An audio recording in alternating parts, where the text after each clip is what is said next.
એક છોકરો પૂનમની રાતે એના હોસ્ટેલના રૂમની બાલ્કનીમાં સૂવા ગયો અને સવારે ત્યાં હતો જ નહીં અને ફરી પાછો ક્યારેય હોસ્ટેલમાં પગ જ ના મૂક્યો.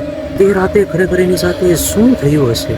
આ ઘટના છે ગુજરાતની એક એન્જિનિયરિંગ કોલેજના હોસ્ટેલની.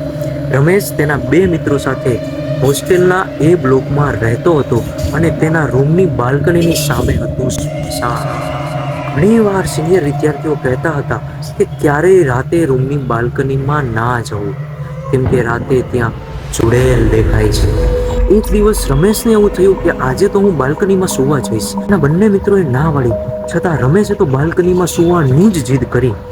બંને મિત્રોએ છેલ્લે હાર માનીને બાજુના રૂમમાં સૂવા જતા રહ્યા અને હવે રમેશ બાલ્કનીમાં એકલો હતો અને રૂમ પણ સાવ ખાલી હતો. સવારે જ્યારે મિત્ર આવીને જોયું તો બાલ્કનીમાં રમેશ હતો જ નહીં અને રૂમમાં તેનો સામાન પણ ગાયબ હતો. બપોરે જ્યારે કોલેજમાં રમેશ ભેગો થયો ત્યારે રમેશ ખૂબ ડરેલો હતો અને મિત્રએ બાલ્કની વિશે પૂછ્યું. ત્યાં તો રમેશ એકદમ ધ્રુજવા માંડ્યો.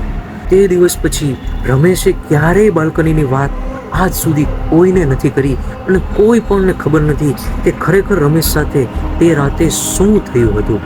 મજાની વાત તો એ છે કે આ હોસ્ટેલના એ બ્લોકની અંદર દર વર્ષે હવન કરવામાં આવે છે, જ્યારે એક પણ બ્લોકમાં હવન કરવામાં આવતું નથી. શું ખરેખર તે રાતે રમેશે ભૂતને જોયું હશે? તમારી સાથે પણ ક્યારે આવી ઘટના બની છે? જો હા, તો કમેન્ટમાં જરૂર લખજો.